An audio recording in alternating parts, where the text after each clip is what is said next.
My name is Lana Wilson. I would like to tell you a story.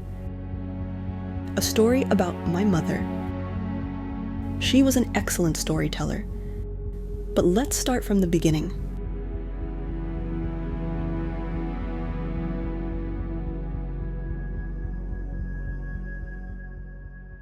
In 2025, AI hit all industries like lightning, a time of uncertainty and confusion. It's the end of creativity for human beings.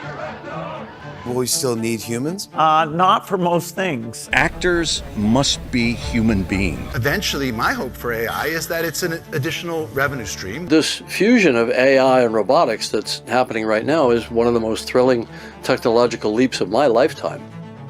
Some embraced it, some froze. My mother leaned in. By profession, she was an editor and a storyteller, but also a fierce entrepreneur, a working professional, striving to be a renowned storyteller and a leader in the industry. In 2026, she was building something new, a voice-driven editing tool. Hi, I'm Maya Wilson, a filmmaker. I've been exploring how voice-to-AI can bring my stories to life in completely new ways, and honestly, it feels like unlocking a whole new language for filmmaking. Today, I'm happy to announce my joint collaboration with 11 Labs and Windsurf. She wanted storytelling to be for everyone, fast, free, fluid. Editing just leveled up. Yoda Movie Maker turns your voice into precision cuts, smooth transitions, and instant exports. No mouse, no mess. Yoda Movie Maker. Command your cut.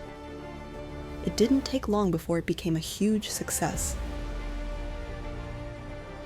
Seriously, this thing is awesome. And you basically just say, cut all this footage to the beat, and done. But the industry was changing in big ways. Welcome to Creative Insight. Here are tonight's top stories. Nearly 60% of major Hollywood productions now rely on real-time virtual production pipelines. Unions, studios, and lawmakers continue to clash over what and who is protected in the age of synthetic creativity. Advertising agencies now hire prompt stylists to sculpt brand aesthetics via AI image tools. Small teams using end-to-end AI tools produce high-end films and ads, challenging traditional studios on cost and speed.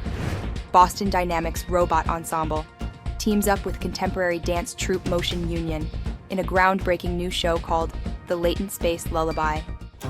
The industry was really pushing boundaries. By 2028, it was mainstream, but the competition was hard. 5 years ago, people laughed when we said you'd edit a film the same way you tell a story at a dinner table. Now it's standard. You say, tighten that shot, and it's done. You hum a bass line, and the mix follows your rhythm. We didn't just build a tool, as we redefined creativity.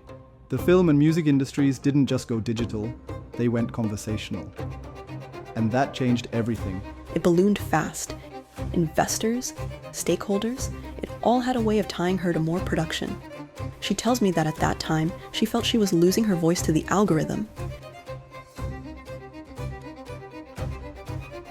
By 2030, everyone had their own genius tool. Then things started to change. As we step into 2030, the global deepfake market has grown beyond $6 billion, driven largely by companies like Eternal You. Their AI-powered afterlife avatars are seeing massive demand. In Brussels today, the European Union finalized sweeping AI copyright legislation. After years of debate, companies must now disclose training data and compensate original creators. Netflix has shattered yet another record, now producing over 10,000 titles a year. Thanks to fully integrated, automated production pipelines, the film Dream Logistics, created by 18-year-old Kamau Abdi and his 4-person team in Nairobi using generative pipelines, was shortlisted for Best International Feature at the Oscars. Meanwhile, Hollywood grinds to a halt once again. Thousands of actors walked off set this morning, protesting the rise of synthetic doubles and AI-generated performances.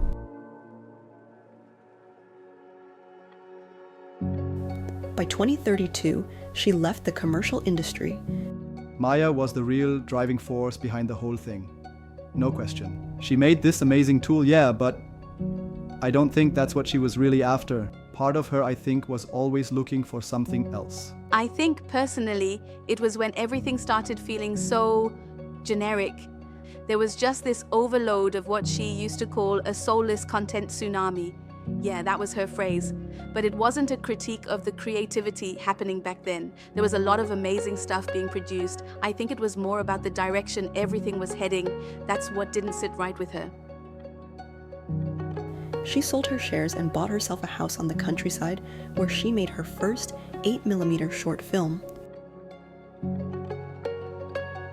My mom managed to pull herself out of a world she helped build and find the space she needed to see where she was going. So she built again, a collective with like-minded creatives focused on slow storytelling and meaning, and it really resonated with people. Is 2035 the year of slow storytelling? Creative festivals are emerging worldwide, celebrating human-crafted narratives, 35mm film, and analog tools that bring storytelling back to its tactile roots. I don't think it's just nostalgia. There's growing skepticism towards synthetic media nowadays, and many see analog methods as a more authentic, hands-on way to create. Despite AI being deeply embedded in most production tools, a growing number of artists and filmmakers are turning back to older technologies, cassette tapes, film cameras, even VHS. Like here on the Analog Renaissance Festival in San Francisco. Machines paint now. They write, they sing, they even dream, if we let them. And still, we gather. We gather around sketchbooks, broken tape recorders, film reels with dust on them. My students, brilliant, restless, they ask me what creativity means now. I tell them, it's not speed, it's not perfection. It's the crackle in the tape, pause between words. A part that can't be explained, only felt. Your analog hearts in a digital storm. I believe she blossomed in these past years.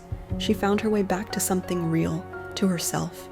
I think she missed working with things she could actually touch, hold, feel. This digital world can feel weightless, like we're drifting, but the collective gave her something solid, human. Looking at my mother's life, I'm not sure things have changed that much. We're still looking for the same things: connection, meaning, a reason to get up in the morning. So that's her story. Now I am choosing mine. She always said, if you don't like the narrative, rewrite it.